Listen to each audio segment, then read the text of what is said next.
Hello back everybody. Donc, on va continuer notre formation sur le diagramme de classe de l'UML.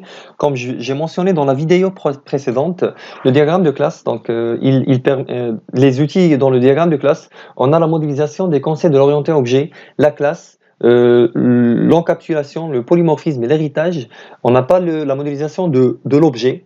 C'est la seule exception parce qu'il y a déjà un diagramme qui s'appelle le diagramme d'objet. Et à côté de ça, on a la modélisation des relations entre les classes. Donc, on a deux choses, les classes et les relations entre les classes.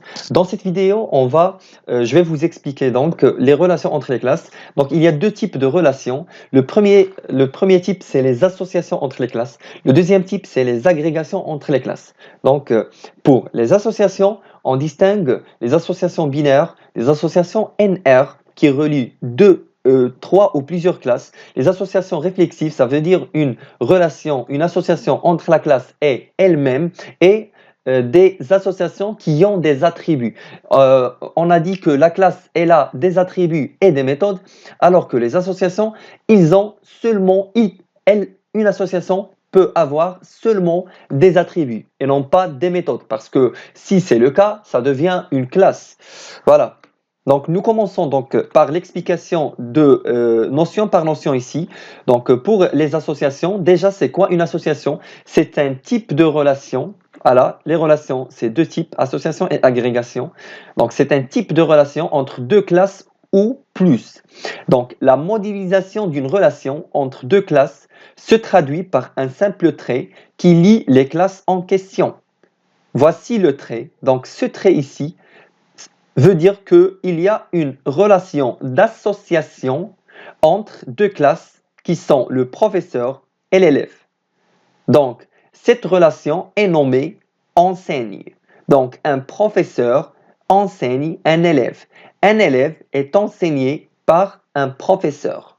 Donc, c'est comme ça qu'on modélise une association de type binaire. Le mot binaire veut dire qu'on a exactement une association entre deux classes et non pas trois ou plus. Donc, binaire, ça veut dire deux. Donc, association binaire, c'est un type de relation qui lie deux classes et on le représente par un trait entre les deux classes avec le nom de l'association écrit à côté du trait. Donc, ici, je dois vous expliquer la notion des cardinalités. En fait, ici, il nous manque de mentionner les cardinalités. Je vous ai déjà dit ça dans ces diapositives pendant la première vidéo et c'est le moment d'expliquer cette notion de cardinalité. Alors, donc, on va travailler. Donc, déjà, je vais lire la notion. Donc, les cardinalités, ce sont des intervalles de nombres placés sur la relation à côté de chaque classe participante dans la relation. Donc, on a ici deux classes. C'est un exemple. On a deux classes et une relation entre les deux classes. Là, il faut déterminer les cardinalités à côté de chacune de ces deux classes. Donc, déjà, pour notion, les cardinalités en diagramme de classe en UML sont exactement ces trois possibilités. Donc, soit cardinalité 0, point, point, étoile, ça veut dire rien ou plusieurs. Et on peut représenter cette cardinalité aussi par seulement l'étoile. Donc, si on a une étoile, ça veut dire 0, point, point, étoile. Donc, 0, le point, point veut dire où. Donc, c'est rien ou plusieurs. La deuxième cardinalité, c'est 1 ou 1. Et on peut la représenter par seulement 1. La troisième cardinalité, c'est 1 ou plusieurs. Donc, on a 0 ou plusieurs, 1 et seulement 1, et 1 ou plusieurs. Le chiffre à gauche, c'est le min de la cardinalité, et le chiffre à droite, c'est le max. C'est comme un intervalle. Mais on peut déjà, en UML, on peut dire 0 ou exactement un nombre. Donc ici, 0 ou n, ou bien 0 ou 2, 0 ou 3, au lieu de cette étoile. Donc, travaillons sur notre exemple pour expliquer comment on détermine les cardinalités Ben, c'est très simple, mais essayez de vous concentrer un petit peu ici. Donc, si on veut déterminer, par exemple, les cardinalités de ce côté. Donc, pour déterminer les cardinalités de ce côté, on se situe sur ce point de vue et on va poser la question. Un objet de la classe Customer est en relation PlaceOrder avec combien d'objets de la relation Order? Order, en anglais, ça veut dire commande. Donc ici, c'est placer une commande. Donc, un client qui va placer une commande. Donc, si on veut déterminer les cardinalités de ce côté, il faut se placer sur ce côté et poser la question. Une instantiation de la classe Customer, ça veut dire un objet de la classe Customer, il est en relation PlaceOrder avec combien d'objets de la classe Order? Donc, un client, il peut placer combien de commandes? Donc, un client, par exemple, sur le site web, je ne veux pas faire de la publicité, mais bon, sur des sites web qui font de la vente en ligne, voilà, comme ça en général. Donc, si on a un client qui cherche un produit sur un site ligne de vente des produits en ligne, il peut soit ne placer aucune commande, soit placer une commande, soit deux, trois, soit plusieurs. Donc, l'intervalle qui répond à cette question, nous, on veut déterminer les cardinalités ici, on se place de l'autre côté et on dit un objet, une instantiation de la classe Customer can place order with how much object from this class. Ça veut dire un objet de la classe Customer peut placer combien de commandes. Voilà, donc un customer, il peut placer soit aucune commande, soit plusieurs commandes. Donc l'intervalle, c'est 0 ou plusieurs. Donc ici, pour déterminer les cardinalités de ce côté, on se place cette fois-ci dans le côté de l'autre classe et on pose la question, une instantiation, un objet de la classe Order, de la classe Commande, et peut être commandé par combien de clients? Donc, une commande ne peut être commandée que par un et un seul client. C'est pour ça qu'on a mis ici ce 1. Donc, je crois que c'est vraiment simple. Essayez juste de noter cette définition parce que je ne l'ai pas noté dans ce diapo. Donc, essayez de noter la règle. Donc, pour déterminer les cardinalités d'un côté, on se place dans l'autre côté et on pose la question, un objet de la classe de ce côté est en relation avec combien d'objets de la classe de l'autre côté? La réponse, c'est un intervalle qu'on le met dans cette partie. Dans l'autre place, on se place donc dans la classe en relation et on pose la même question. Un objet de cette classe est en relation avec combien d'objets de l'autre classe? La réponse, c'est un intervalle qu'on le met ici. Donc voilà. Passons maintenant à un autre type d'association. C'est une association NR. Ça veut dire c'est une association entre plusieurs classes, 3 ou plus. Si on a 2, c'est une association binaire. Nous travaillons sur cet exemple, logiciel, département, serveur. Donc, la relation entre ces trois classes est l'installation d'un logiciel sur un serveur d'un département. Donc, entre ces trois classes, il y a une relation qui les lie, qui est en fait l'installation. Installer un logiciel dans un serveur sur un département. Donc voilà. Donc, comment on représente cette association? Donc, on met un trait comme ça, un trait. On met ce symbole-là et des tirets vers l'association. Et lorsqu'on a une association NR, l'association se représente par un carré. Et on met le nom de l'association et les attributs de l'association. Normalement, ça ne doit pas y avoir ici ce trait. Ici, c'est la place des méthodes. Normalement, dans les associations, on n'aura pas des méthodes. On aura juste des attributs. Donc, département, logiciel, serveur, une relation en commun entre ces trois classes, c'est l'association appelée installation. Passons maintenant à l'association réflexive. C'est une association qui lie une classe avec elle-même. Donc, nous travaillons sur cet exemple type-là, une classe manager avec les attributs identifiants du manager, nom du manager, mail du manager, numéro de téléphone, etc. Donc, le manager, essayons de lire ça. Donc, pour lire ça, cette partie de cardinalité, on se place dans l'autre côté et on pose la question. Un manager de la classe manager, il gère combien de managers? Donc, un manager, il peut gérer un ou plusieurs managers. C'est le cas, par exemple, d'un directeur. Un directeur ou bien un adjoint de directeur. Donc, il peut gérer un ou plusieurs managers. Ou bien un chef de projet, un grand chef de projet, et sous lui, il y a des sous-chefs de projet. Donc, un chef de projet, il gère plusieurs chefs de projet. Ce sont tous des managers. Alors, on essaye donc de lire la cardinalité de ce côté. On se place ici et on pose la question. Donc, un manager, il est géré par combien de managers? Donc, un manager, il est géré par un et un seul manager. C'est son chef direct au niveau de l'architecture de l'entreprise dans laquelle il travaille. Donc, un manager peut gérer un ou plusieurs managers. Ici, c'est un manager, il peut gérer un ou plusieurs managers. Et un manager peut être géré par un autre manager. Donc, je dois lever cet S. Hop, hop.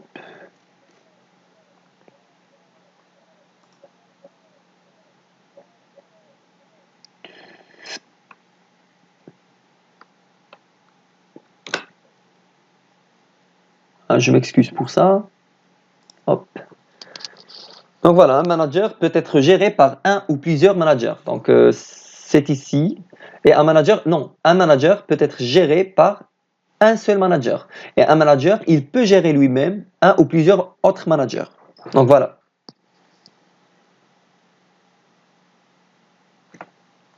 Passons maintenant à la dernière notion. C'est l'attribut de l'association. Donc c'est ici, par exemple, on a installation, on peut mettre des attributs. Donc, comment on fait ça? On peut faire ça même pour les classes, les associations binaires, entre seulement deux classes. Donc, si on a une classe nommée relation A, une classe nommée relation B, et une association qui relie ces deux classes, nommée par exemple relation C. Donc, si l'association n'a pas d'attribut, on peut mettre par exemple relation C ici, sans mettre ce carreau. Mais dans le cas où l'association elle-même, elle a des attributs, donc on fait des tirets comme ça, un trait avec des tirets comme ça, et on met les attributs comme si on les met dans les classes. Sauf que dans les classes, il faut avoir un autre trait pour la partie des méthodes de la classe. Alors que ici, on ne peut pas faire ça. C'est pas possible. Donc, passons au deuxième type des relations, c'est les relations d'agrégation.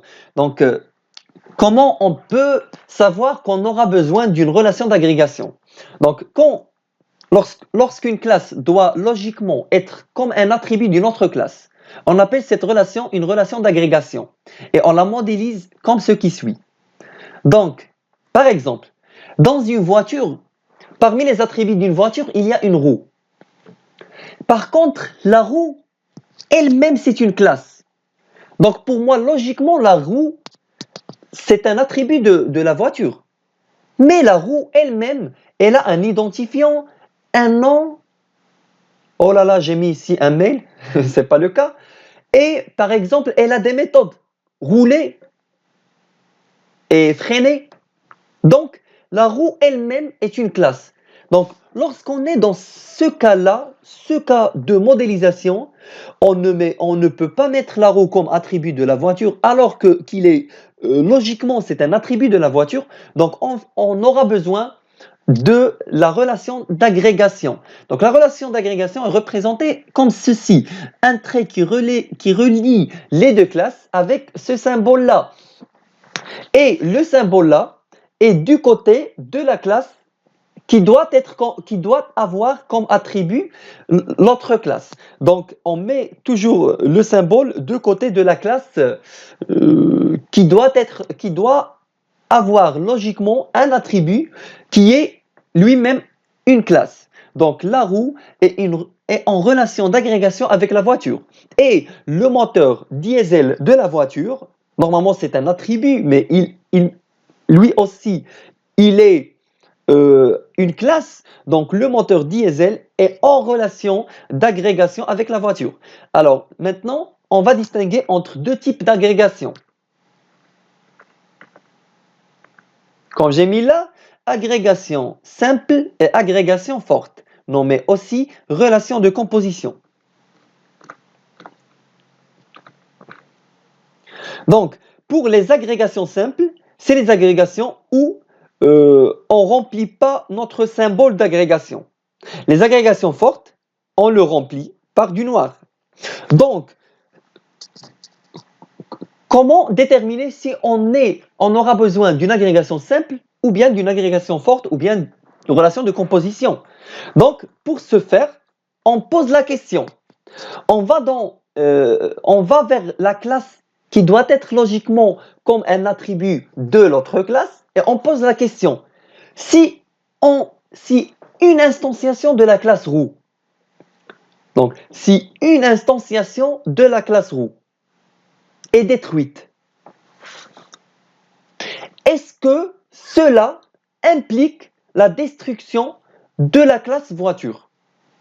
Donc, si un objet de la classe roue est détruit, est-ce que cela implique la destruction de la classe voiture? La réponse est non, parce qu'on a des roues de substitution. Donc, on a des roues, on peut changer les deux roues. Et la voiture, elle peut marcher toujours. Ça peut entraîner un petit retard pour remplacer les deux roues, mais ça ne va absolument pas détruire la voiture. Donc, un objet, une des quatre roues, si une des quatre roues est détruite, est-ce que cela implique la destruction de la voiture? Non, parce qu'on a une autre roue de réserve. Lorsque la réponse à cette question est non, alors que la relation d'agrégation est une relation d'agrégation de type simple. On passe, si la réponse est non, alors la relation d'agrégation est une relation d'agrégation de type forte ou bien appelée une relation de composition. Donc on pose la question, si un objet, une instantiation de la classe moteur diesel est détruit, est-ce que cela entraîne la destruction de la voiture? Ben oui, parce que dans la voiture, on n'a qu'un seul moteur diesel et c'est pas facile de le remplacer. Il faut aller vers la maison de la voiture pour faire ce travail. Donc, la destruction d'un objet, d'une instantiation de la classe moteur diesel implique la destruction de la voiture. Donc, la réponse est oui à la question. Donc, la relation entre les deux classes, c'est une relation d'agrégation forte. Si la réponse est non, ça veut dire qu'il n'y a pas d'instruction. Donc, la relation est une relation d'agrégation simple. Pour déterminer les cardinalités, c'est de la même façon que dans les relations d'association. Donc, on pose les mêmes questions. Donc, un objet de type roue est en relation d'agrégation avec combien de voitures? Ben, une roue appartient à une et une seule voiture, alors qu'une voiture, elle contient combien de roues? Ben, elle peut contenir une seule roue ou bien 5 roues ou bien étoiles. Donc, pourquoi 5 roues? 4 et une de réserve. Donc, pour le moteur diesel, un moteur diesel appartient à combien de voitures? Il appartient à une et une seule voiture. Une information additionnelle, dans le cas de la composition forte, de l'agrégation forte, toujours, la cardinalité du côté de la classe voiture est 1. Dans l'autre cas de l'agrégation simple, c'est pas nécessairement, on trouve ici 1. Dans d'autres cas, on peut trouver 1, 0, 0, 2, 1, 0, 0 étoile, 0, point, point, étoile. Donc, ça dépend. Mais dans le cas de l'agrégation forte, il faut absolument avoir 1. Donc, ceci juste pour revoir, pour tester si vous avez bien mis une agrégation forte et quelle est vraiment une agrégation forte. Posez la question, allez voir si la cardinalité du côté de la classe est 1. Ici, on peut avoir n'importe quelle cardinalité. Ben, on peut déjà déterminer cette cardinalité. Une voiture, elle contient combien de moteurs diesel? Elle contient un et un seul. Peut-être dans le cas du moteur turbo, 1.2. Donc voilà. À noter, le diagramme de classe est un diagramme conceptuel de données. Ben, cette information, je l'ai dit dès le début de notre formation. Hop, je l'ai dit ici. Donc j'ai dit que le diagramme de classe, c'est un diagramme de niveau d'abstraction conceptuelle. Donc, il existe des règles de passage du niveau conceptuel au niveau logique de données.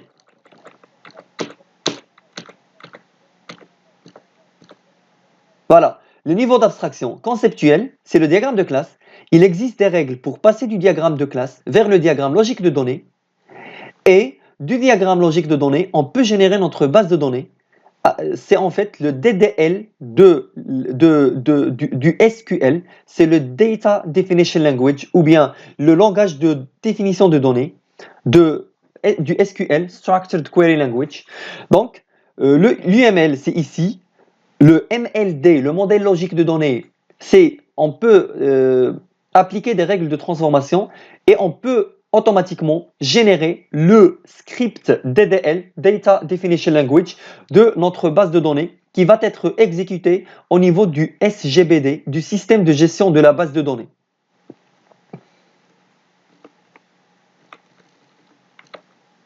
Donc voilà, il existe des règles de passage du niveau logique de données au niveau physique de données. Voilà, c'est la partie langage de définition de données. Et donc, ce tutoriel contient la partie théorique du diagramme de classe. Donc, la prochaine fois, je vais vous faire un autre tutoriel qui contient la partie pratique. Donc, on va travailler sur un exemple réel. On va poser, on va décrire donc un système. On va décrire la partie statique d'un système. Donc, c'est à l'aide du diagramme de classe. Donc, à tout à l'heure. Au revoir, merci pour votre attention.